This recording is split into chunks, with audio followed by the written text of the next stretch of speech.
It's the greatest mystery in literary history. A divisive question with highly contested answers. Who was the writer behind the pen name William Shakespeare? Welcome to Don't Quill the Messenger.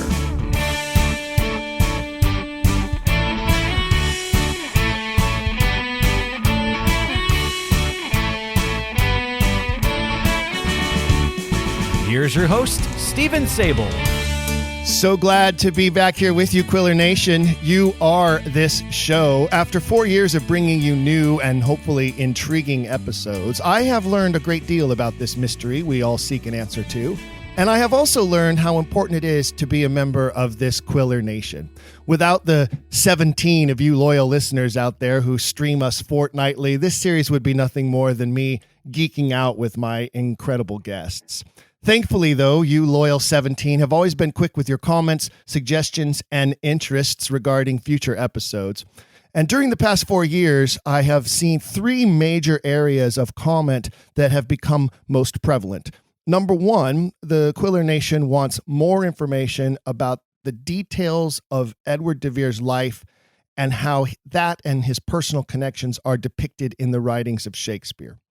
We're going to be touching on that today. Number two, you want more information about the exact relationship between Henry Wriothesley, Earl of Southampton, and Edward de Vere, or any evidence at all that the man from Stratford had any relationship at all with the Earl of Southampton. We'll be touching on that today as well. Number three, thanks to recent episodes and links to the works of our guests and some deep dive asking of questions, suddenly, the Quiller Nation has renewed interest in whether or not Edward de Vere believed he possessed royal blood through being the firstborn son of Elizabeth I as a result of her very well-reported scandal with Thomas Seymour, who was, by the way, executed for treason because of his attempt to marry the Princess Elizabeth. Seymour somehow knew she would become queen someday.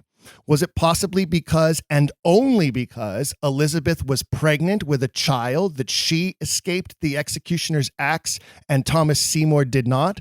Did Thomas Seymour rape her, which in itself would be a treasonous act against a princess of the realm, regardless how out of favor she was at the time? She was just 14 when all of this first began. And our guest for this episode, fellow Quillers, has been doing a deep dive into questions regarding this historical scandal that plays a part in the origins of this historical mystery. I hope our conversation will help us to continue exploration into one of the Bard's lesser visited pieces of work, and one I believe to be a major key to solving the puzzle of the authorship mystery. In a previous episode last season, our friend Hank Whittemore and I explored some of the aspects of The Phoenix and the Turtle and its source publication, Love's Martyr. But Hank and I felt we'd really only just scratched the surface of these works. So I reached out today to today's guest, Philip Cooper, to help us further understand the contents of The Phoenix and the Turtle. Philip responded with some information about his latest area of questioning involving the Thomas Seymour and Princess Elizabeth affair and the connection between that fateful historical scandal and the works of Shakespeare, including the enigmatic Phoenix and the Turtle, which is almost completely ignored by Stratfordians and shied away from or even outright dismissed by most Oxfordians. But Philip and I disagree. Philip is a poet and an antique dealer who resides in West Sussex, England, where he joins us for this recording. He specializes in antique folk art, which he does offer through his website, call-me-naive.com. Yes, that does include hyphens between the three words call, me, and naive. So that's call-me-naive.com. Like so many of you out there, Philip is also an answer seeker regarding the Shakespeare authorship mystery.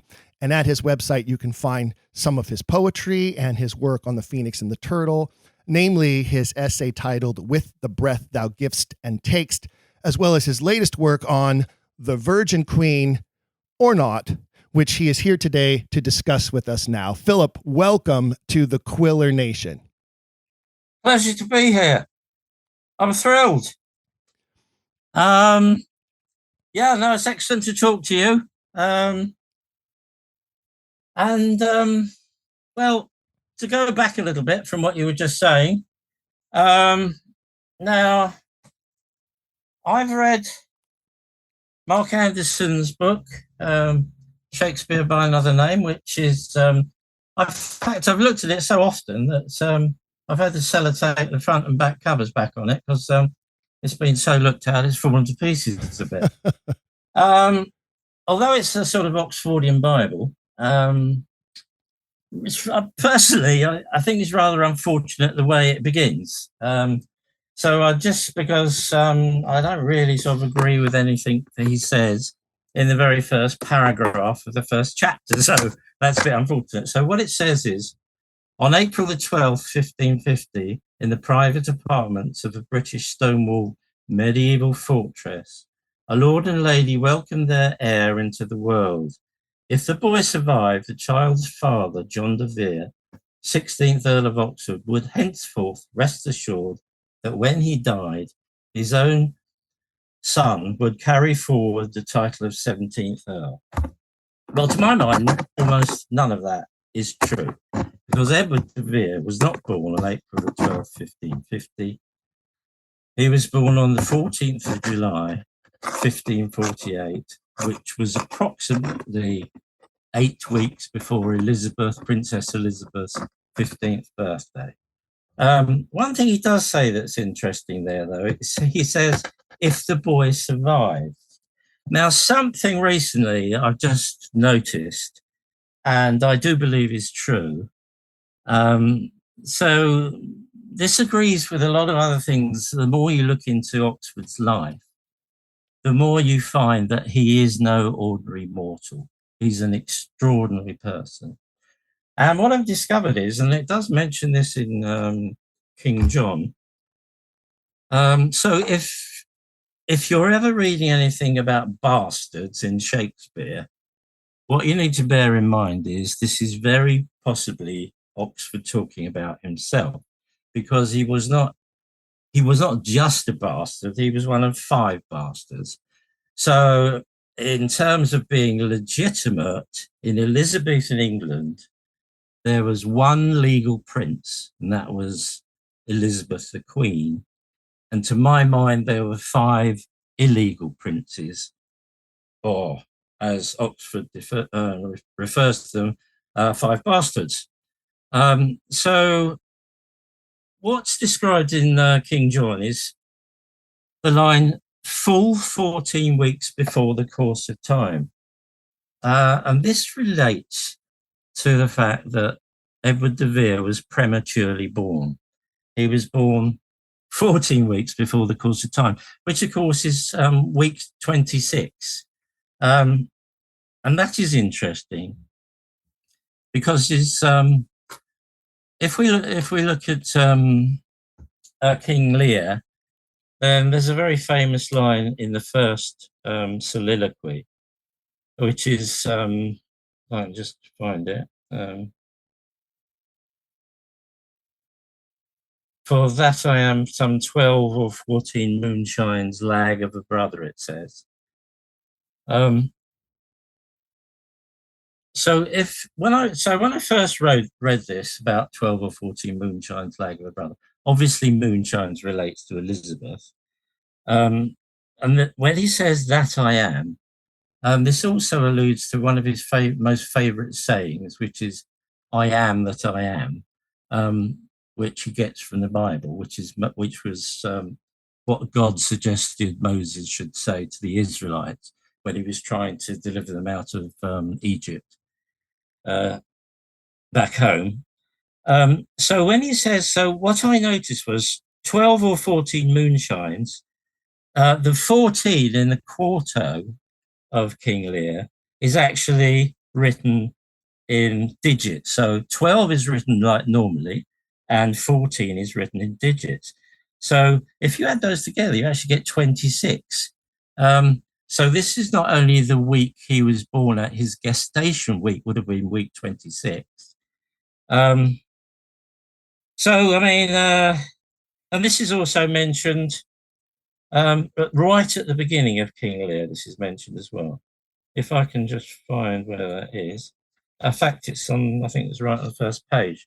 So on the first page of Quarto of King Lear, it says, so maybe I should just explain. The very first word in King Lear is Kent. And this is because Oxford's favourite story happens in the county of Kent. So the story he likes telling more than any other is when his men robbed William Cecil's men, the Lord Treasurer, on the road between London and Canterbury, just outside a place called Rochester. Now, this is really interesting because we'll be talking about Love's Martyr. Love's Martyr is supposed to be written by somebody called Robert Chester, which is absolutely ridiculous. When you read the dedication to Love's Martyr, it's actually signed Rochester.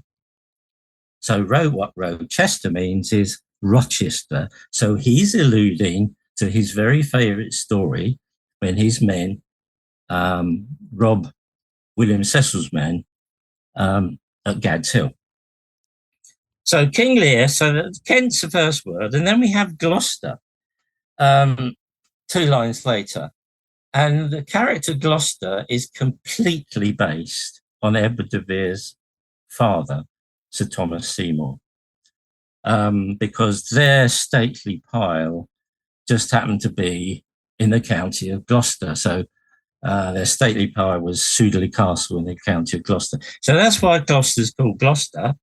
And then, of course, the next character is Edmund, or is that Edward? Well, I mean, to be honest, it's so difficult to tell the difference because Edmund and Edward, they're basically the same person, just as Gloucester and Thomas Seymour are the same person.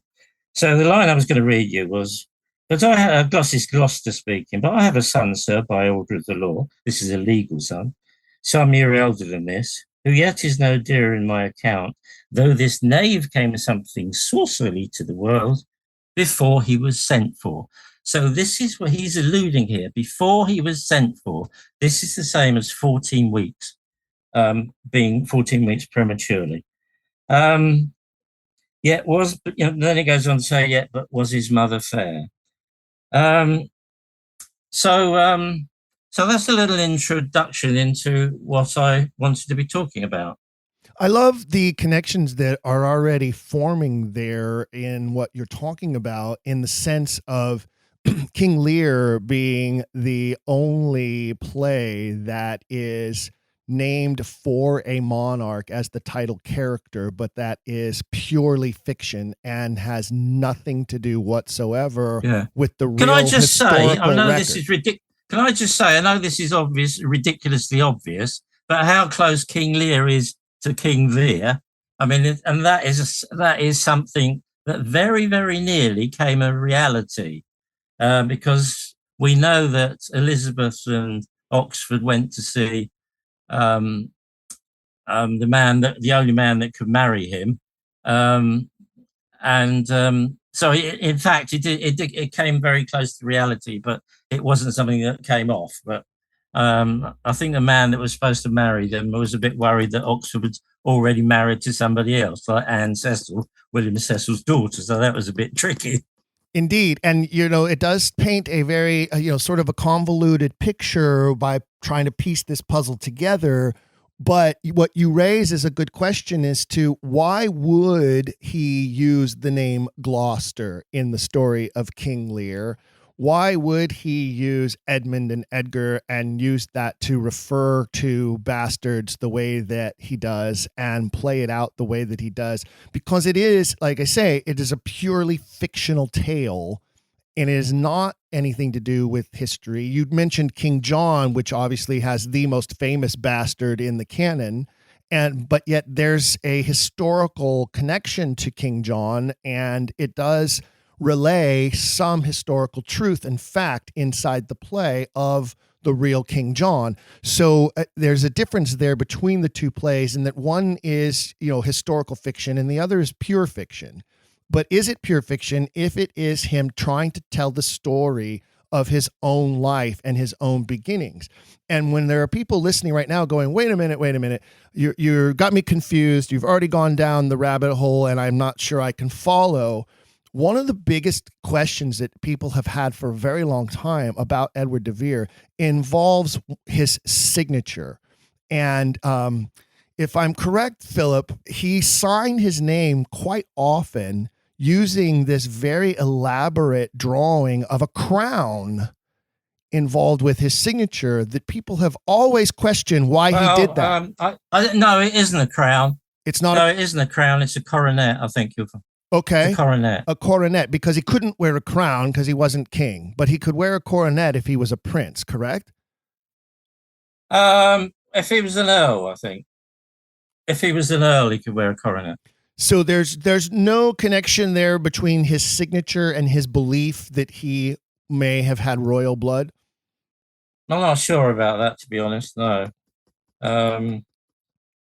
What led you down this path? What made you start digging into this area of study and this theory that you have started to piece together? Well, I mean, the thing that I'd most like to get over to your audience is about his birthday. I mean, I've just read you that 12 or 14 days lag of a brother. And those two dates do relate to his birthday. So his official birthday was the 12th. But his actual birthday, I shouldn't call it a birthday because he doesn't like that. What he actually wants it to be called is the day of his creation. So what is equally interesting is, I mean, I don't know if you read this. I did say I sent you an article, but so one of the way I first discovered that Edward de Vere's birthday was on the 14th of July was scene 3 in Romeo and Juliet. So let me just read you this, because this really does explain a fantastic amount of what is going on. So can you remember, Stephen, exactly how old Juliet was in Shakespeare's play Romeo? Can you remember how old she was? She is not yet 14. Come Lammas tide, she will be 14. I remember it well. Okay. The nurse says, I have not even 14 teeth left in my mouth. In fact, the word 14 is used again and again and again in that scene.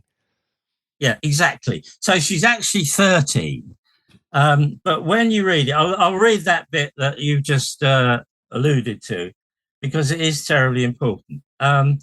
So this is a conversation between Lady Capulet and Juliet's nurse. So Lady Capulet says, "This is, thou knowest my daughter is of a pretty age." And the nurse says, "Faith, I can tell her age until an hour." And Lady Capulet says, "She's not 14. And then the nurse says, "I'll lay 14 of my teeth, and yet to my teen be it spoken, I have but 4. She's not 14. How long is it now to Lammas tide?" So in that bit I've just read you there, they've mentioned 14 3 times, and then it's mentioned twice more. So in total, there are 5 mentions of the word 14, which does seem a bit ridiculous. Okay, so then Lady Capulet says, a fortnight. So the nurse says, she's not 14. How long is it now to Lammas tide? And Lady Capulet says, a fortnight and odd days. So a fortnight and odd days, that just has to be 17 days. And then the nurse says, even or odd, of all days of the year, come Lammas Eve at night, she shall be 14. And then 4 lines later, she repeats it. On Lammas Eve at night, she shall be 14. So if you go back 17 days from the 31st of July, you get to the 14th of July, which is Edward de Vere's birthday. So that's how I first came upon it. Now, something that is equally interesting is if we go immediately to Shakespeare's Sonnet 14, it begins, "Not from the stars do I my judgment pluck, and yet methinks I have astronomy." So that is an astrological allusion. It's alluding to Edward de Vere's birthday because it's sonnet 14 and his birthday is on the 14th. And the last two lines are, or else of thee this I prognosticate, this end is truth and beauty's doom and date. Now all Oxfordians know that truth and beauty are allusions to Oxford and Elizabeth. Now, this is really interesting because if you look at the quarto, in line 2, the word astronomy is capitalized. In line 7, remembering Elizabeth's birthday was on the 7th, the word princes is capitalized. And in the last verse, the last line, the words truth and beauty are capitalized. So what you do to find Oxford's birthday is, in the last line, in terms of gematria, T relates to 19 and B relates to 2. For those that don't know what gematria is, A equals 1, B equals 2, C equals 3, etc., etc. Although you have to remember that there are there isn't a J, for instance, and there isn't a U, and there isn't officially a W. So looking at gematria in the last line relating to truth and beauty, truth equates to 19 and the B of beauty relates to 2. So if you subtract 2 from 19, you get 17. So that's the most obvious allusion to Oxford.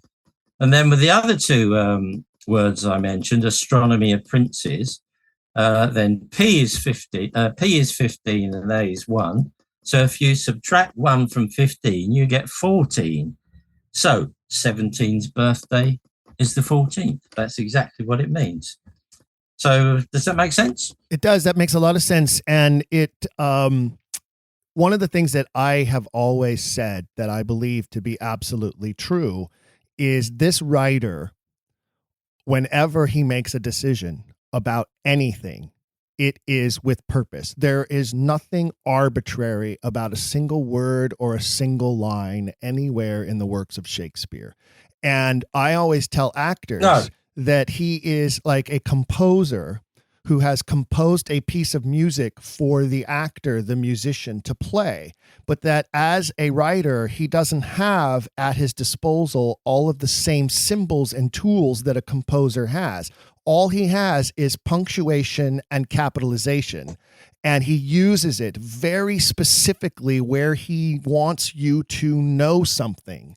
And here you're talking about the specific use of capital letters within the lines of the sonnets. There are specific uses of capital letters in the first folio versions of the plays. The punctuation is very specific in very specific places to tell the actor that that is an action point, that there is something physical happening here. Sometimes it's super simple. Sometimes it's very complex. Sometimes it's a clue to the other actor on the stage, not the actor who's actually saying the lines. And sometimes it's a clue to the reader of what the hidden meaning or hidden message is underneath. And you're right, the gematria, which is becoming a very popular course of study in Oxfordian studies these days, plays a giant part. Numerology is huge with this guy, and he does constantly want to harp on certain numbers. Oh, absolutely. He loves 1, and he uses 1 many, many times to talk about that sort of holy power. He uses 3s all over the place. He loves the Trinity. It's giant for him. As you're now pointing out, 14. Why would he use the number 14 5 times in the same scene when he hardly ever uses the same word 5 times in any scene? When he has an actor repeat a line or repeat a word more than once, I always tell them they must use emphasis there. Well, I actually think he uses it 5 times. It actually is an allusion to the fact that he's one of 5 bastard children. I think that's why he uses it. So you're saying that Queen Elizabeth had 5 illegitimate children, and he was the first? Yep. I'm absolutely certain of it. Let's walk down that path and explain that to us. Okay. I do. Yeah. Okay. Can I just look at? Can we come back to it?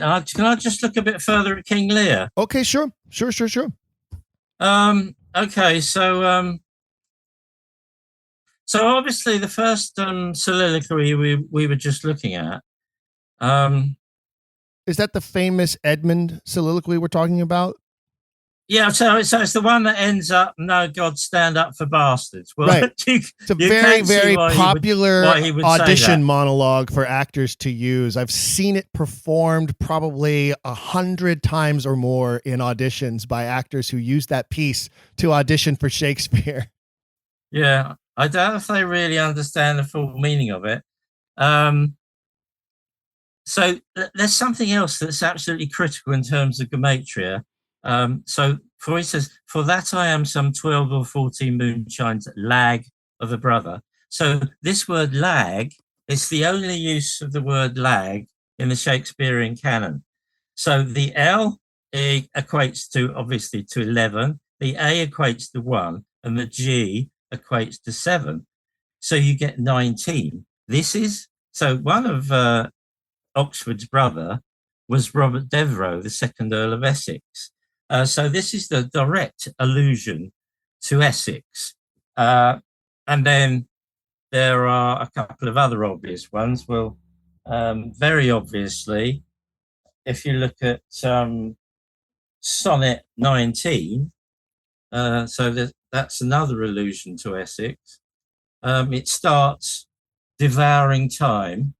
So the dev stands for Devereux. So because he's the second Earl of Essex, you get the dev in the first line and you get the dev in the second line. So it starts, "Devouring time, blunt thou thy lion's paws, and make the earth devour her own sweet brood, pluck the keen teeth from the fierce tiger's jaws, and burn the long-lived phoenix in her blood." So this is Oxford. I mean, he's very, very, very close to Essex. I mean, there's one person in his life that he's absolutely ballistically crazy about, and that is his son, Henry Roseley. But he's also very, very close to Essex. And there he's describing him as a lion and a fierce tiger.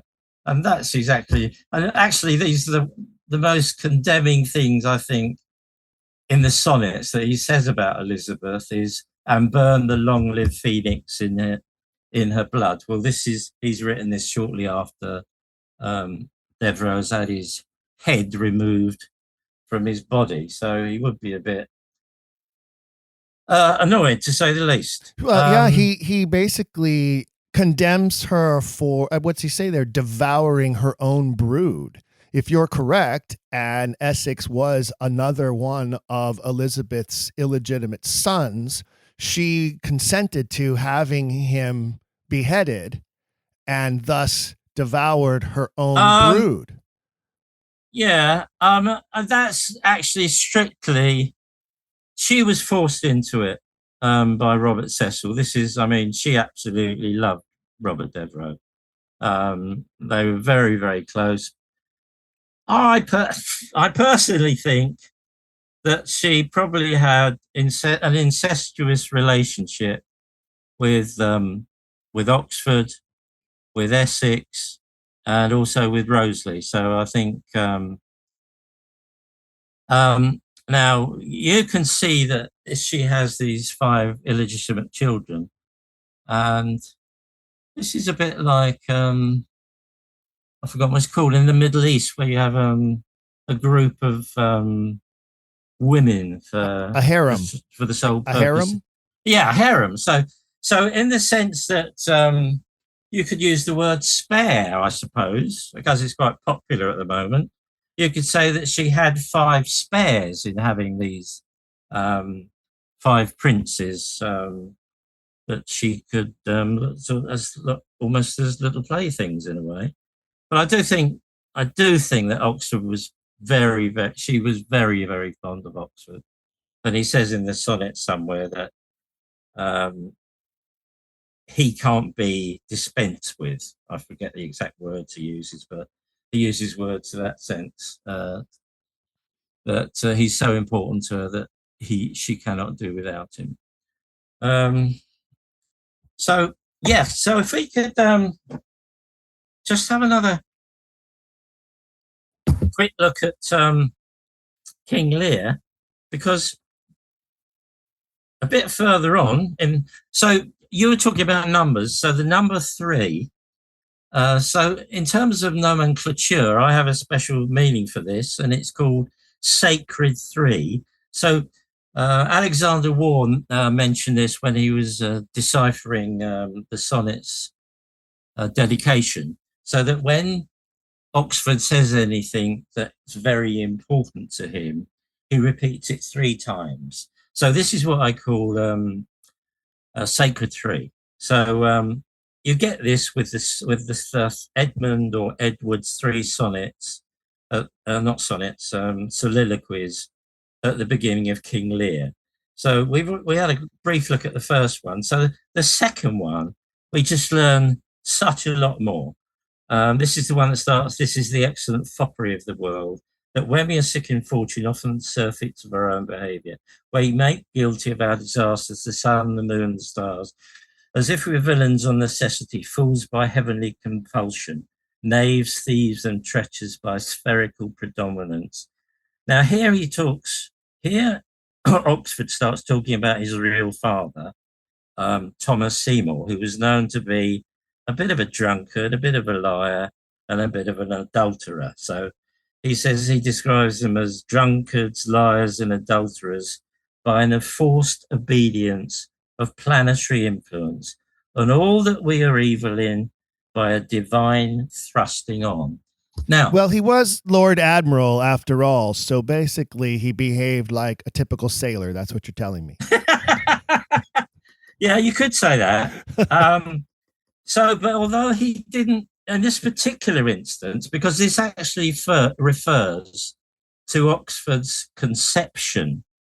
So you and I probably shouldn't say this over radio, but when we make love, we not to each other, obviously, but we engage in something called sexual intercourse. But this, what is written here is he doesn't engage in something called sexual intercourse. He engages in something called divine thrusting on. So divine thrusting on, these 3 words are composed of 17 letters. So I know this relates to Oxford's conception.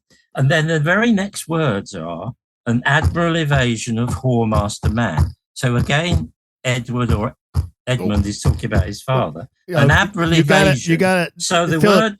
Philip, you got to stop pounding on the desk to make your point, though, because it's coming. It's coming through the headphones quite loud.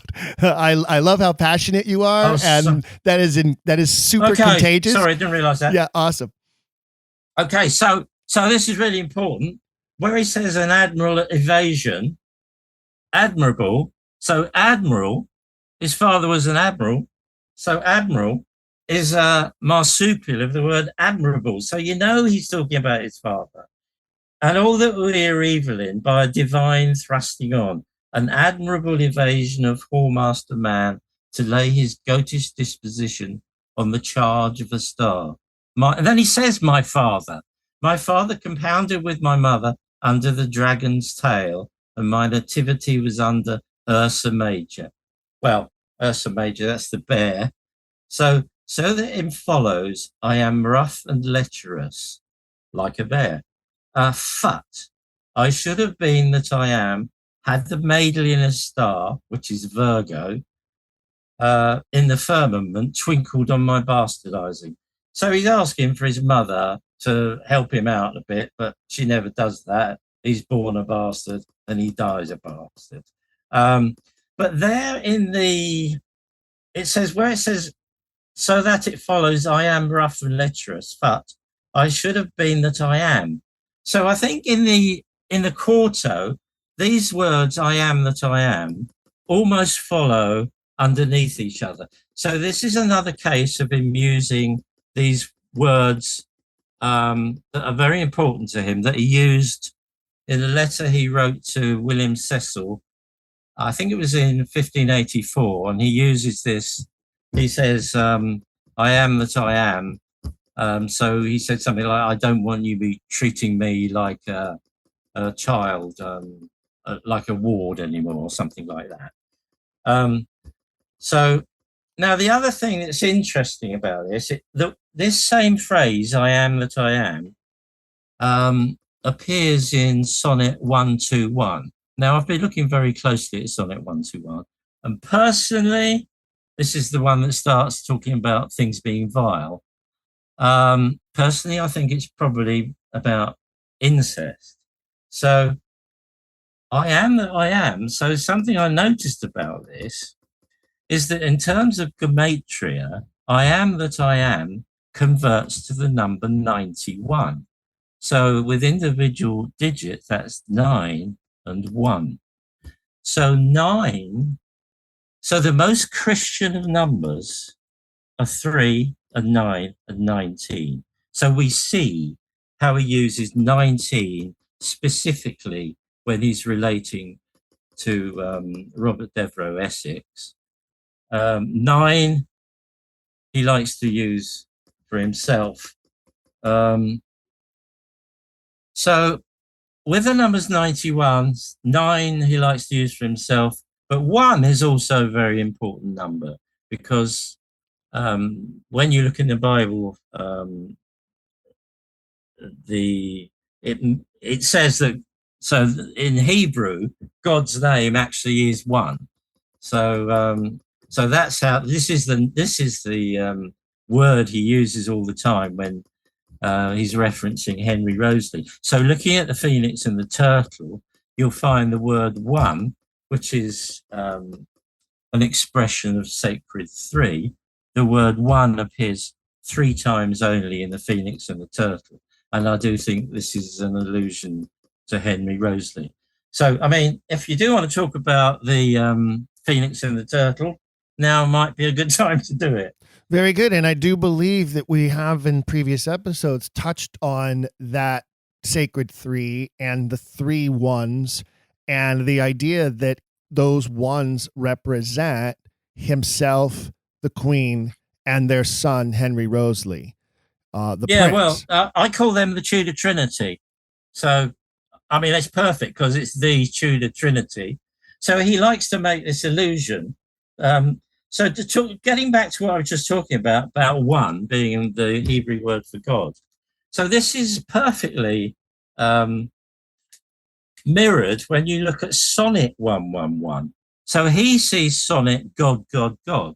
So in the very first line of Sonnet 111, you get, oh, for my sake, do you with fortune chide. So O stands for Oxford. Oh, for my sake, do you with fortune chide. So do you is referencing Roseley, and fortune is an allusion to Elizabeth. Oh, for my sake, do you with fortune chide. So so this, in fact, is an allusion between the Tudor Trinity and the Holy Trinity. And this is the same sonnet that goes on to express the Oxford Shakespeare brand for 1740. So it begins, so after the first line, which I've just read you, you've again got four lines that all begin with the letter T. The guilty goddess, so they're describing Elizabeth as the guilty goddess of my harmful deed, that did not better for my life provide than public means which public manners breed. Thence comes it that my name receives a brand. And we know what that brand is. It's 1740. So, I mean, this is the way Oxford sees the word 1. And I also think, I just mentioned to you Sonnet 121. If you look at Sonnet 121, then I think he's thinking of a mortal God, perhaps, pouring out his heart or confessing to sins with a heavenly God. So you can see how 1 to 1 how that makes sense. And this is the sonnet that begins, "'Tis better to be vile than vile esteemed, when not to be receives reproach of being, and the just pleasure lost which is so deemed, not by our feeling, but by others seeing. For why should others' false adulterate eyes give salutation to my sportive blood?" Now, sportive blood could be related to incestuous blood. "Or on my frailties, why are frailer spies, which in their wills count bad what I think good? No, I am that I am, and they that level at my abuses reckon up their own." Now, the words "no, I am that I am" actually appear in line 9. So this is another allusion. So he's just talking.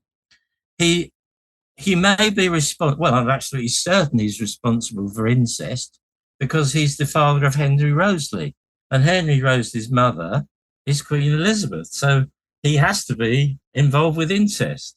But he uses, to mitigate this state of affairs he's found himself in, he says, no, yeah, okay, I might be involved in things I shouldn't be involved in, but I'm also very godly. I am that I am, and they that level at my abuses reckon up their own. Now, I think actually he's also, in this sonnet, he's also alluding to Robert Cecil. So he says, "No, I am that I am, and they that level at my abuses reckon up their own. I may be straight, though they themselves be bevel." So bevel's just an old-fashioned word for crooked. So we know Robert Cecil was crooked because he had, unfortunately for him, he had this deformity. And there, I think there are a couple of other words in the sonnet that relate to Robert Cecil as well. So I don't know. I think it's. I mean, I've only just started really studying it more seriously, because one of the things I noticed when looking at the last two sonnets, 153 and 154, is that if you add, so 154 talks about Roseley again. "The little love god lying once asleep, lay by his side, his heart in flaming brand." So love god. So amongst the main body of sonnet 154, there are a number of letters that are capitalized. When you add them all together, it comes to the number 121. So I think this is an allusion to sonnet 121. And then if you subtract 121 from 154, you get 33. Now, 33 is the sonnet that speaks of Henry Roseley in the most godly terms.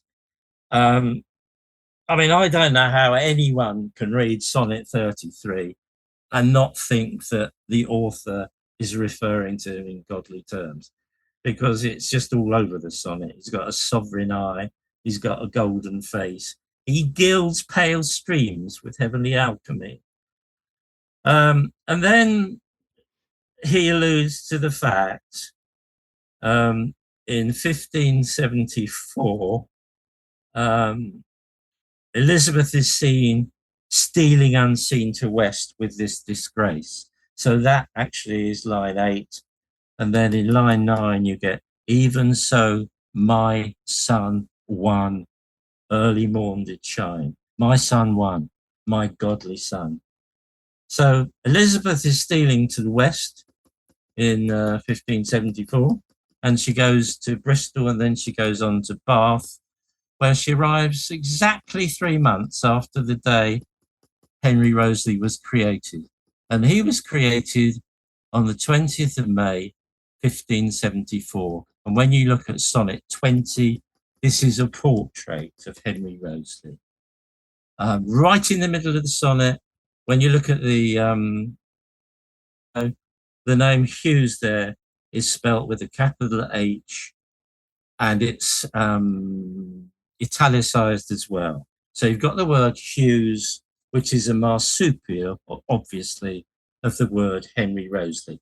So we know sonnet 20 is a portrait of Henry Roseland.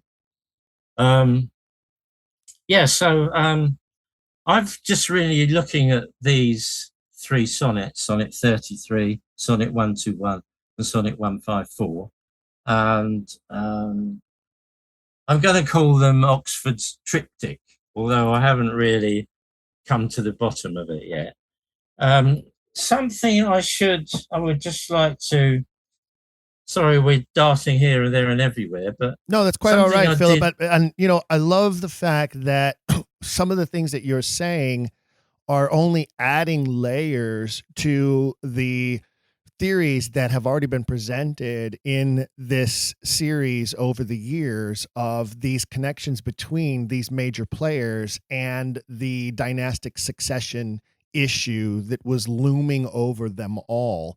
And I think that it's interesting that the work that you're doing is complementary to the work of others who have done similar work, but maybe not taken it quite this far. Okay. And I truly believe that the more we ask these questions and the more we dig into these clues, the closer we get to the truth, even if it's helping us eliminate certain theories or things that maybe are not quite as tight as we hoped they would be.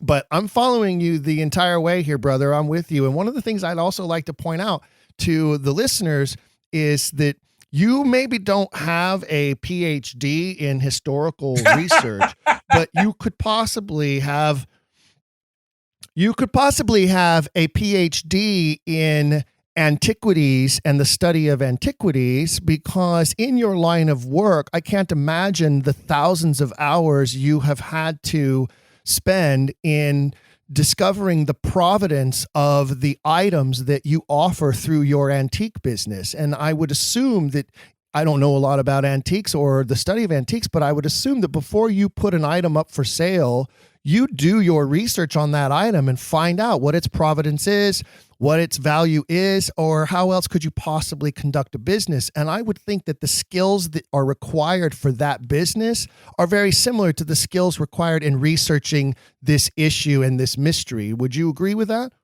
Oh, possibly. Well, it's very kind of you to say those nice things. I'm not sure they're absolutely true. I think the word you were looking for is provenance. But look, anyway, it probably sounds a bit ridiculous what I was saying about this thing about Edward de Vere being 3 months premature, but I'm absolutely convinced of it. So at the beginning of Lear, you have these three soliloquies. So we looked at two of them, and the third one, so it completely mystified me, the third one. And I just could not work out. I knew there would be something in it, but it does relate to the story in a way.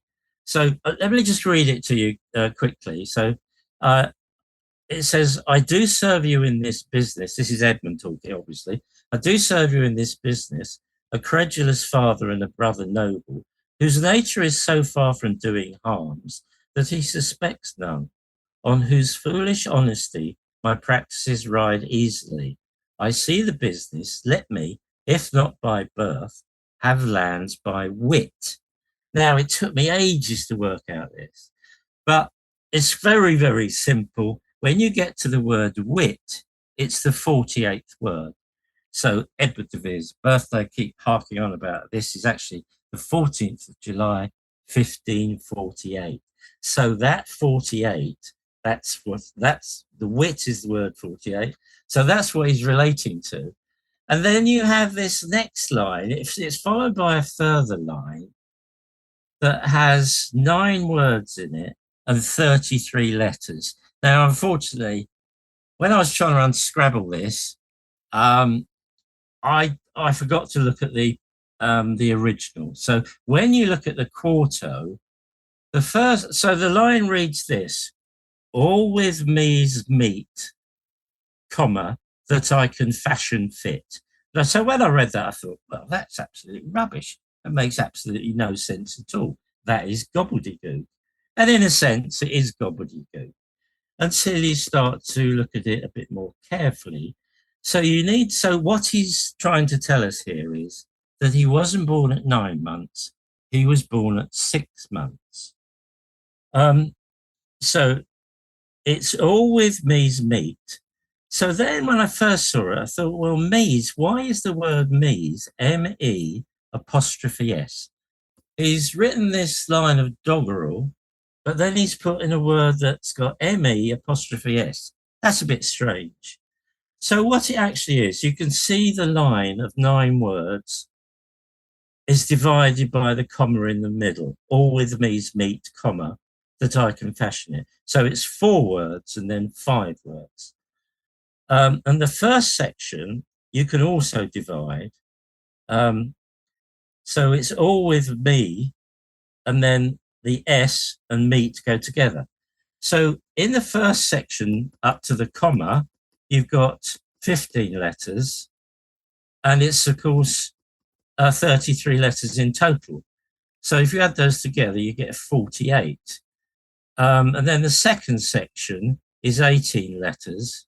So if you add 18 and 33 together in the second section, you get 51. So if you reverse the 51, you've got 15 again. So the only century Oxford could have been born is the 16th century.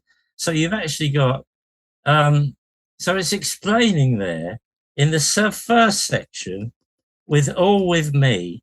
So that's 9 months. And then the S and M-E-E-T is 6 months. So I mean, you really need to look, it's difficult to describe, but he's telling us he was born in 1548 at 6 months. So what's incredible about that is that you assume, because he's born in July, that he would have been conceived in 1547, but he's not. He's actually conceived in January, the same year he's born in. Incredible as it sounds. What do we know about what was happening in January of 1548 and the young Princess Elizabeth in the household of Thomas Seymour, who was married to her stepmother at the time, Catherine Parr? Well, I don't know, but he was a randy bugger. The Admiral. I love that term. So, the divine. This is. I alluded at the top of the episode that there's potential here that Thomas Seymour's advances upon the young Elizabeth were not welcome. And you would think that in that second soliloquy, as you mentioned about what Edmund says about the divine thrusting on and the boy coming sooner than he was asked for, it makes you wonder if it may not have been a rape situation of the young 14-year-old soon to someday to be queen. It goes on. And then it would make sense for her to have a premature birth under the circumstances of what was going on in her life and her young age. You're absolutely right. Yeah, you're absolutely right. So she must have been stressed out of her mind. She was, because the man that was in charge of England at the time was was Seymour's brother, Edward Seymour. So he was the Lord Protector of England at that time, and she must have been scared stiff of him turning up where she was in chess hunts in Hertfordshire. So yeah, she would have been. No, I think that's exactly. I think you're absolutely right. This would have brought the birth forward substantially. So the pertinent line in King Lear is. Let me just see you saying this. Hold on half a sec. So this is Edgar that actually says this. So Edmund's brother. He talks about the dark and vicious place where he got. Cost him his eyes. So I think that is an allusion to what happened. Obviously, Oxford would have heard from Elizabeth precisely what happened in great detail. So yeah, well, I don't know. It's scary to think about it, really. Rape. I mean, it's one of the most horrible things that happens in our world, but it goes on every day, unfortunately. But it's really a terrible thing if that is what happened to her. But I do suppose it's a possibility. I think it also would help to explain say, her further relationships with men later on in life, because if you think about it, that type of a traumatic experience and having been separated from any father figure in her life at an early age, her mother having been beheaded, Catherine Parr showing her some courtesy and what it feels like and looks like in the historical record is a certain level of affection. Her older sister, obviously not a good aspect of her life. Very little relationship to her brother, who was a sickly young man and died an early death. This man, Thomas Seymour, in her life would have been a very prominent figure. And then for him to switch from a more fatherly type of figure to I don't even know if I want to say the word romantic interest, though he believed so, because we do know for a fact that he did propose that the two of them marry. So he had it in his mind that he could find his way to power. And especially, as you mentioned, it was his brother who was at the side of the young king at that time and who ultimately put it was Edward Seymour who put Thomas Seymour to death for treason. Yeah. I know. It's not very friendly, is it? Have your brother executed. Yeah, well, these people were, one of the things we have to understand is it was very common for brothers to execute brothers, for brothers to poison each other, for rape and incest to occur on a regular basis. And also some of the mindset that they have, this, their blood being chosen by God himself, ordained to rule. There was an ideology there, not unlike the pharaohs of Egypt, that you could keep that blood pure by intermingling with each other. I don't think they really had a great understanding of the dangers of that and what could result from that. No, I'm sure that's exactly how Elizabeth thought. Keep it in the family. And you also, of course, you had this, from her perspective, you also had this, you have venereal disease at that time, of course. So this is something that would have been in her mind as well. But so she's choosing these, she's choosing incestuous lovers, basically. And she may well have chosen 3 of them. But getting back to Thomas Seymour, history has painted him a very, very poor picture of him. But I don't think he was, he wasn't that bad a person. Elizabeth, I'm absolutely sure she was quite potty about him. And it was said whenever his name was mentioned in her company that she would blush. And then she played all these pseudo-sexual games with him, where he used to come into her chamber early in the morning and slap her on the bottom and tickle her and all this sort of stuff. She must have been amazingly excited. She's a 14-year-old girl. Can you imagine how excited she was by all this? I think it's wrong to think of him as being this nasty, nasty person. He was a man. Well, he was Oxford's father. And a lot of Oxford's attributes would have come through him. He wrote verses as well as Oxford did. And I don't think he was always painted as being this hideous person, but I think women particularly were very attracted to him. And I think in the chamber, he was probably pretty useful as well, because Catherine Parr, I think she'd married, was it 2 or 3 times before? And this was when she became pregnant with Thomas's child, this was the only time in her life that she became pregnant. So, she was obviously highly attracted to him, and I think women in general probably were highly attracted to him, because I think he had a way with words and a way with verse, etc. Well, and then if you are correct, and Edward is the son of Thomas Seymour and Queen Elizabeth, he himself was also very attractive, and it is undoubted that he had a variety of lovers, a variety of women who all felt that he was the cat's meow. He fathered several children, and including a bastard of his own, at risk to his own life with Anne Vavasour. Obviously, we know that. And so certainly the apple doesn't fall too far from the tree in that sense. Another thing that comes to mind that I think is important to note is that Catherine de Vere, who would have been considered Edward's sister, accused him of being a bastard and made the claim, she and her husband both made the claim, that he was a changeling child, that he was not John de Vere's son. Well, that's absolutely right. Yeah. Well, that's absolutely correct. She was absolutely right, and he had absolutely no right, really, to inherit the lands that came when Earl John died. He wasn't entitled to that at all, and it's hardly surprising that she took him to court, and one has a sympathy for her because she was in the right. But then, he was a changeling child, so I don't know, rather strange.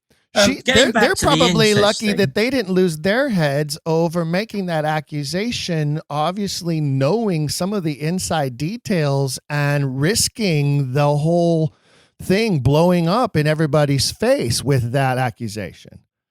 Yeah. No, absolutely. Anyway, we're not talking much about the Phoenix and the Turtle. Maybe we'll have to do that another day. Well, let's touch on that before we close up this episode. I know one of the things that you have in, and again, we'll let the listeners know that they can find your work at your website, and we will be putting those links up on our Patreon page, fellow Quillers, so that you can have easy access to Philip's work there. But With the Breath Thou Giv'st and Takest is the real beginning of what Philip sought out to look at first, and it is all about Love's Martyr and Phoenix and the Turtle. But what would you say is like the smoking gun of that poem that people should be looking at first, other than the three ones that we touched on earlier? Okay. Well, I'll tell you exactly what that is. It's what my work is called, With the Breath Thou Giv'st and Takest.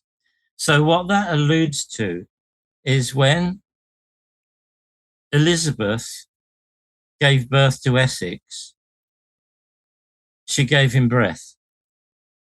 And when she signed his death warrant and he was executed, she took his breath away. So that's what With the Breath Thou Giv'st and Takest means. And the interesting thing there again, I mean, I mentioned there's this Christ Essex allusion, which I mentioned earlier. And I gave you two instances of it. But this is the third instance, With the Breath Thou Giv'st and Takest, because With the Breath Thou Giv'st and Takest is line 19 of the poem. So this is the allusion to Christ. So Essex and Christ were both born of virgins and both put to death for their beliefs. So that's what the allusion is. It occurs 3 times in Shakespeare, and it is line 19 of the Phoenix and the Turtle. Also, you can find in the Phoenix Turtle, I think it's on something like pages 26, 27, 28. The Oxford Shakespeare brand, 1740, that occurs 3 times in the Phoenix and the Turtle. So I've color-coded it. So if you go to my website, callmenaive.com, and look at my article, With the Breath Thou Giv'st and Takest, I think it's page 26, it explains, and I've color-coded it, it's very easy to understand, how 1740 appears in the poem 3 times. So this is a representation of Sacred 3. And obviously the 17th verse is composed of 17 words. So we go on from there. If I could just, I would just like to, very importantly, at the end of Love's Martyr, there are 17 pages of poetry, and in these 17 pages of poetry, there are 14, which relates to Oxford's birthday. There are 14 poems. Now, I'd just like to read you the first verse of the first of these, which is the Invocatio. So, as tradition has it, Oxford invokes the gods Apollo and the Muses. So, I'll just read it through to you, and then I'll just look at it in a bit more detail. And it's actually a poem about incest. Good fate, fair Thespian deities, and thou, bright God, whose golden eyes serve as a mirror to the silver morn, when in the height of grace she doth adorn her crystal presence and invites the ever youthful Bromius to delights, sprinkling his suitor vert with pearl, and like a loose enamored girl ingles his cheeks, which, waxing red with shame, instincts the senseless grapes to do the same, till by his sweet reflection fed, they gather spirit and grow discoloured. So that is the first of two stanzas. I won't bother with the second one because the first one's far more important. So there are allusions, a couple of allusions there to Elizabeth. I think in the height of grace is an allusion to her, and in her crystal presence, I think that's also an allusion to her. And there may be a more obscure allusion in the third line where it says, serve as a mirror to the silver morn.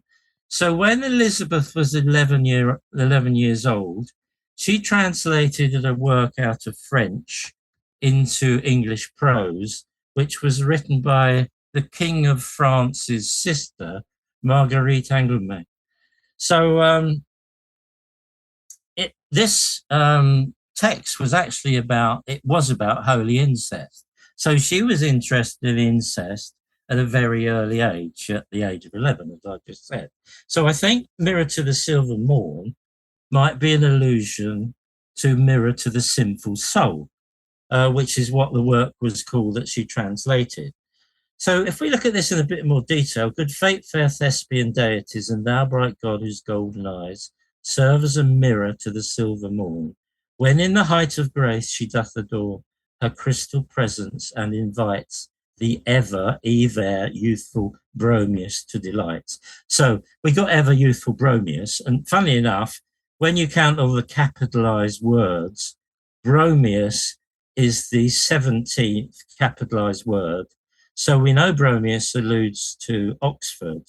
And then in the next line, the word vert, that also alludes to Oxford. So the ever youthful Bromius to delights, sprinkling his suit of vert with pearl. So we got to see this actually rather unfortunately, because it sounds so innocent when you first read it. But when you look into it, what the sprinkling is being done by Elizabeth, and the receiver of this good fortune, perhaps, depending on how you look at it, is the Earl of Oxford. So she sprinkles his suit of vert with pearl. Now, I leave that to your own imagination.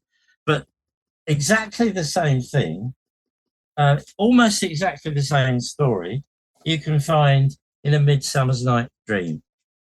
Can I find that? Yeah, I can. So this is Lysander speaking. Tomorrow night when Phoebe doth behold her silver visage in the watery glass, decking with liquid pearl the bladed grass, a time that lovers' flights do still conceal. Yes. It's almost the same thing. It is. Liquid pearl, well, you know what that is. We don't need to be... Anyway, so what is also absolutely fascinating about this, it goes, sprinkling his suit of vert with pearl, and like a loose enamored girl, so this is talking about Elizabeth, she's a loose enamored girl, she ingles his cheeks, which wax red with shame. Well, it's hardly surprising, but I think this poem might relate to the very first sexual encounter between Elizabeth and Oxford. So he goes on, and this is really, Oxford's always ahead of the game. So he says something really, really funny here. Ingles his cheeks with waxing red with shame, instincts the senseless grapes to do the same, till by his sweet reflection fed, they gather spirit and grow discoloured. So instincts the senseless grapes. So you know what the allusion is here to senseless grapes. You know what they are, because every woman in the world knows that every other man, that's where his brains are, in his senseless grapes. So Oxford's ahead of the game again there. Hey, you leave my senseless grapes alone. So, yeah, exactly. So let me just tell you something else that is absolutely critical here. When he says sprinkling his suit of vert with pearl, the E in the word vert is a schwa E. So the schwa sound is the most common sound in the English language. So in the word, you'll appreciate this, in the word America, it's the sound, the very soft sound at the beginning of America and the sound at the end of the word. So it's the sound, America. Okay, are you with me there? I am. So what I noticed here is with the word vert, the actual meaning of schwa is emptiness. So what I thought was, well, if you empty the word vert of the E, you are then left with VRT. Okay, so what VRT stand for are Oxford's best friends, basically. So V is, in terms of gematria, alludes to number to 20. R alludes to 17, Oxford, and T alludes to Essex, because his allusion is always with Christ. So VRT alludes to those numbers. So these, he's talking about his best friends, Oxford, Roseley, and Essex. So I mean, it's just, it's incredible. And really. to your mind, we're talking about three brothers, three half brothers. And certainly that's absolutely right. And if you're correct, one thing we do know is they certainly did share a lot together. And Southampton and Essex, obviously inseparable for most of Essex's life until it was ended so abruptly. And then, of course, we know that who does Henry Roseley, Earl of Southampton, choose to be his next right-hand man, his next bosom buddy, is none other than Henry de Vere, the 18th Earl of Oxford. And so that connection continues until they both end up dead, not too far apart from each other, under what I would call very suspicious circumstances. Yeah. I mean, it's important for everyone, getting back to Love's Martyr, it's important for everyone to realise how important it is that this work, although it's signed Robert Chester, was actually written by Oxford. I mean, when you read the main body of it, I mean, it's just all the things that Oxford was most interested in. That's what he's writing about. That's Robert Chester. He's writing about all those things. And when you get to I'll tell you this, when you get to the very first poem in Love's Martyr, it's called The Author's Request to the Phoenix. In the second verse, it starts off, some deep red scholar, famed for poetry, whose wit enchanting verse deserveth fame. So in the first line, deep red scholar, those words amount to 17 letters. And then the second line, whose wit enchanting verse deserveth fame. Well, verse, take the S out of that, and you got Vere, and then you got deserveth. So you got de Vere, because you got de Vere is an anagram of deserveth. So you've got de Vere's name twice in the second line, and deep red scholar in the first line. Immediately preceding that, because that is the first poem, you've got the dedication to Love's Martyr. And there, Essex, Oxford and Roseley are defined by the words envy everyone. So it says, knowing this right judging world to be full of envy everyone. So envy everyone are also illusions. So, I mean, they were the leading protagonists in the group of the Essex's group. So envy, I think, appears 20 times in Love's Martyr, and on every occasion, it's either envy or envious. On every occasion, the allusion is to Essex. So in envy everyone, you've got Essex, you've got Oxford, and one, of course, relates to Rosalie. So that's not the only allusion to them either, because there are others. You know, a couple of things that have occurred to me during this discussion. One of them is the number 33 that has been mentioned several times, and the very real fact, and they would have all been obviously very aware of this because they, you know, there is such a layer of religion to all of this. And 33, of course, was the age at which Christ was put to the cross. And so there's, you know, another layer of symbolism there to the number 33.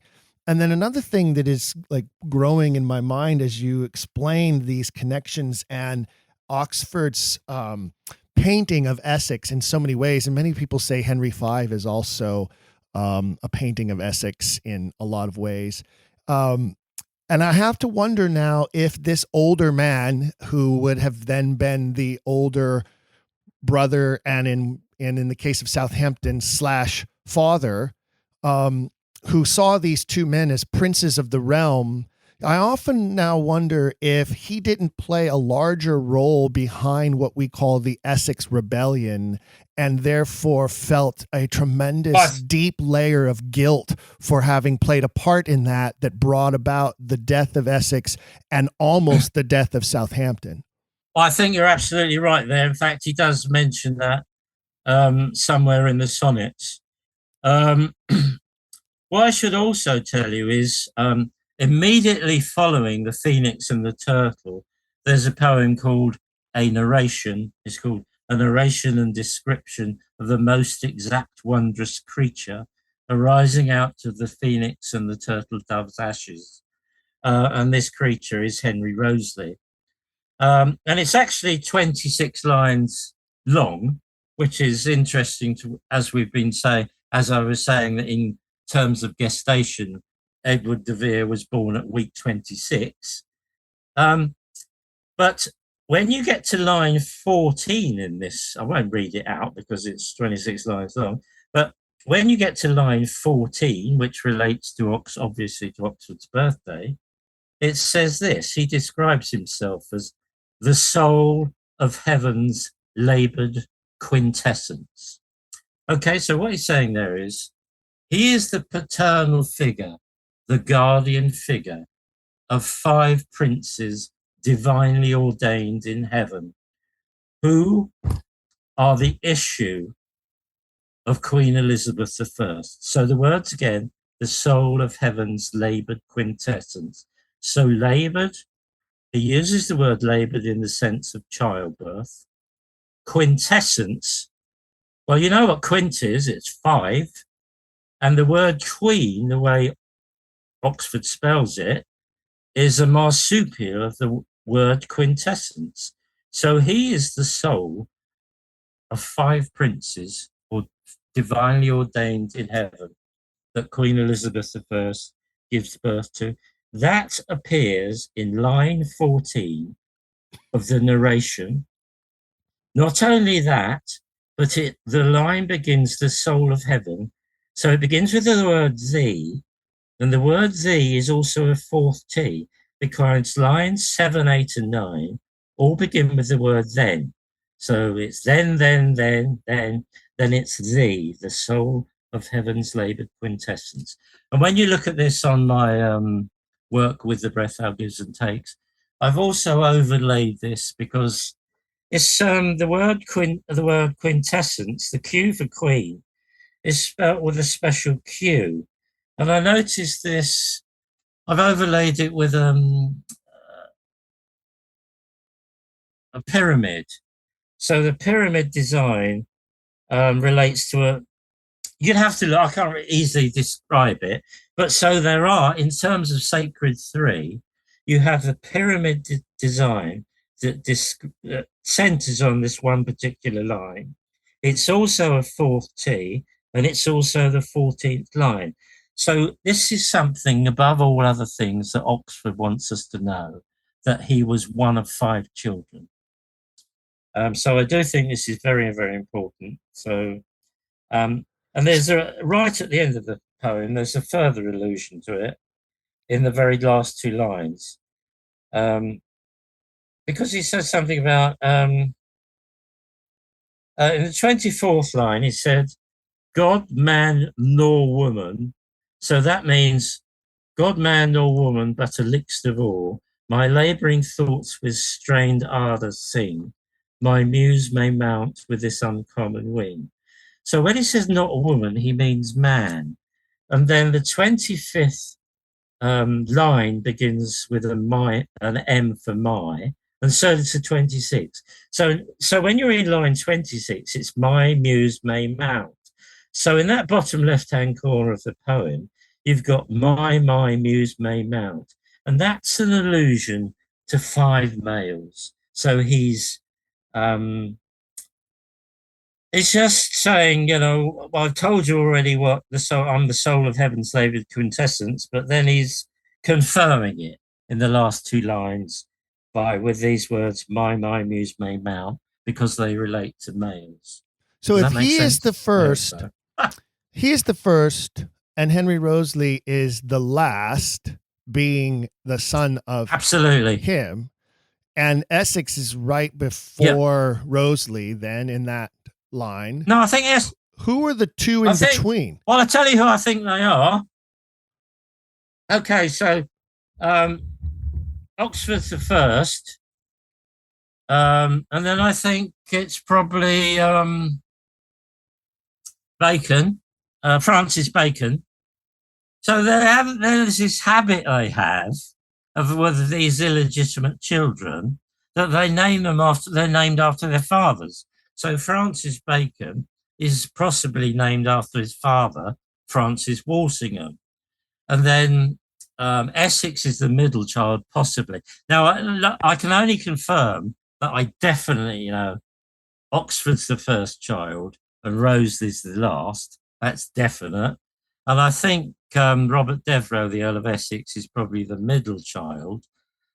And I would say he's the son of Robert Dudley, the Earl of Leicester. No, I think Essex. Absolutely. Yeah, I think Essex. Yeah, absolutely. But she has. Yeah, but she has 2 children with him. She has Robert Devereux, and then she has Arthur Dudley. So Arthur Dudley's a rather sad creature who he disappears from England in a ship, and the Spanish find him in a shipwreck, and they're so convinced of his story that he's Robert Dudley's son, they actually give him a pension. But then they release him from custody, and he's going around, and he's a bit too free with his mouth, and he starts telling people that he's in wider society that he's Robert Dudley's son. And then I think the English Secret Service send out some people to put an end to it, and he disappears off the face of the earth, just like that. Wow. And we're missing one then. So we have Arthur and Robert. No, we're not. Edward and Henry. So we got Oxford. We got Francis Bacon. Oh, Francis Bacon. Okay, sure. Right. Francis Bacon. Yeah. So we got Essex. Then we got Arthur Dudley. And then we got Wriothesley. So there are 5 of them. But I would love to know what the birthdays of the middle 3 is. I know the birthdays of Oxford and Wriothesley, obviously. But it's incredible that their birthdays don't have to be in the same year that they were born in. Quite fascinating. So, one can see why they do that. They're trying to divert people's attention from their actual date of birth. Well, now I can tell you, I know right now there are a bunch of listeners who've listened to this episode who I hope have become very intrigued by your theories and will do some digging of their own to find out what they believe could be accurate or not. But I know, like, to play devil's advocate, one of the first things people would say is, how was it possible for the Queen of England to conceal 5 pregnancies? The first one pretty easy because she wasn't Queen of England yet. She was a princess and she was pretty much locked away and a young girl of 14. The first one's actually the easiest. But how do you conceal? And there is a lot of evidence about the last one. As you said, she goes off for several months off on the Queen's Progress, as they called it, right? And, there is so much allusion there that Oxford was there for the birth of Henry and actually got to spend that 1 hour with the baby before he was whisked off to become yet another changeling. But the 3 in the middle, that's a tough sell, don't you think? Yeah. I mean, I really would love, to know what their birthdays were, etc. But no, I think getting back to what you were saying is that they wore special clothing that that disguised the fact that they were pregnant. And I also think Elizabeth had one of those frames that was very slight. I mean, she was quite petite, very beautiful, but quite petite. And I think, well, especially with the first pregnancy, that wouldn't have been a problem. But then I think, I don't think in the most intimate of courtly, the people that moved in the court, so the people that were closest to Elizabeth, they obviously would have known about all this. And I'm sure that you can read that in Sonnet 154, that all the nymphs came tripping by, etc. I'm sure that the people that were close to Elizabeth knew about all her pregnancies. It's just that it obviously, if you were keen on keeping your head, you didn't mention to the wider public. But I'd also, I don't know, for those of you who've got Charles Bouclerc's book, Shakespeare's Lost Kingdom, there is this fabulous picture of Elizabeth. So there are a number of images. And I think, what's it called? The Persian portrait of something. Yes, I've seen it. Yes. And it's absolutely beautiful. And I do believe that this is probably when she's carrying Francis Bacon, and you can see, because it was quite a common thing in Elizabethan times, because it's such a dangerous thing to give birth to a child, because one of the main reasons were they weren't so clever with cleanliness as we are today, and so a lot of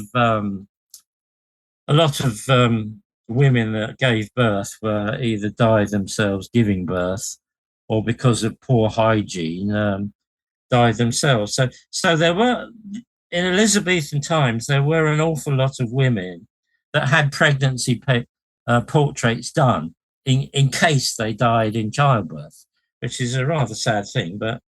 And I think this is exactly what this Persian portrait of Elizabeth is.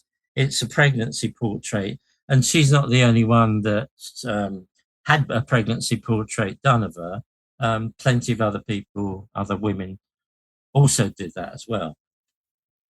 Well, I would say that you have given us a lot of food for thought here, undoubtedly.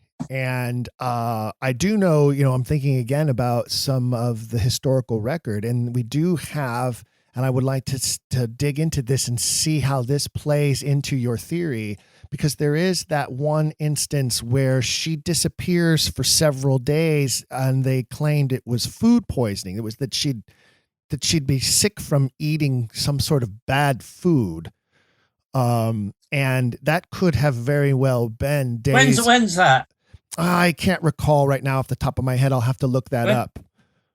But we do have in the historical record her having to convalesce because of getting sick from a meal. and over a several day period, when that could be the recovery after childbirth if it were a particularly difficult childbirth.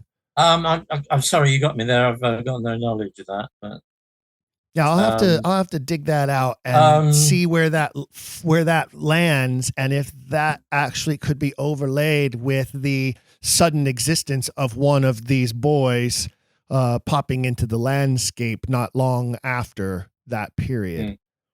Okay.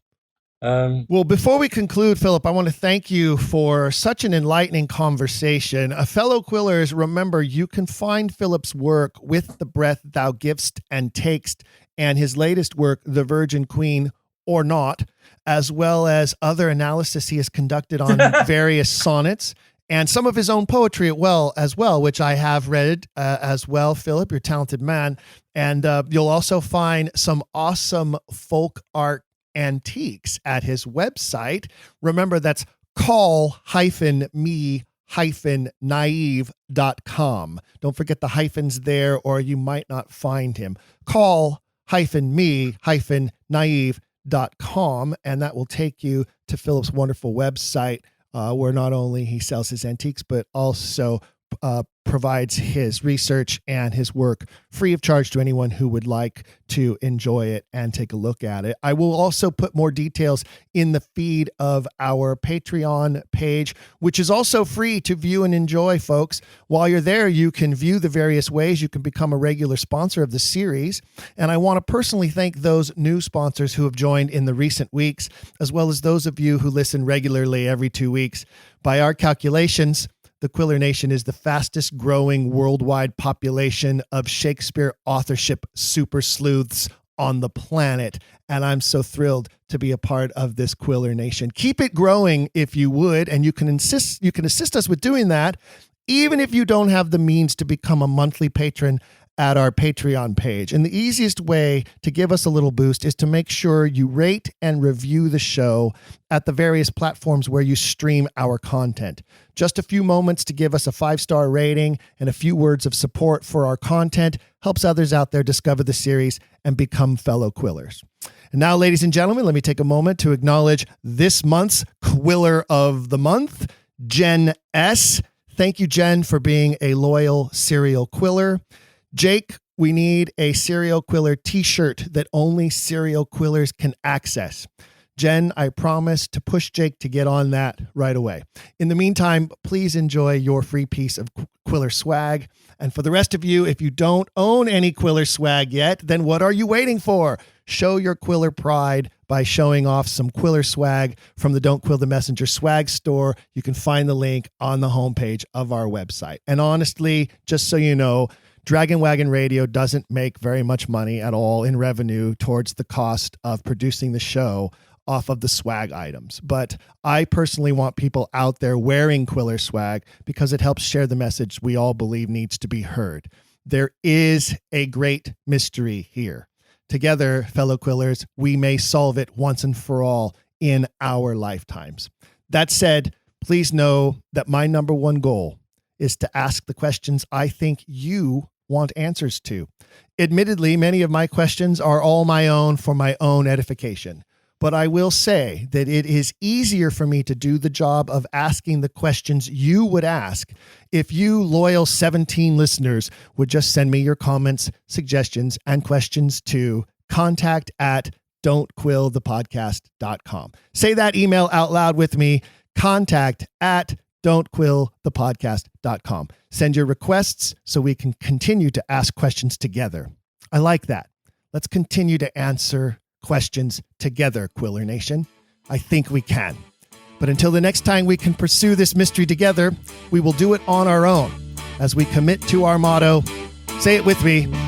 Keep asking questions. If you've enjoyed today's episode, please leave a rating and review in your podcast player. For even more, visit our website, don'tquillthepodcast.com. There you can find official merchandise in our shop, as well as a link to our Patreon. This show is made possible by people like you. We hope you'll consider showing your support by becoming a monthly patron, where you'll receive bonus material and tons of exclusive perks. You can also join in the conversation on our Discord and by following us at Don't Quill the Pod on all social media. All of this can be found at don'tquillthepodcast.com, don'tquillthepodcast.com.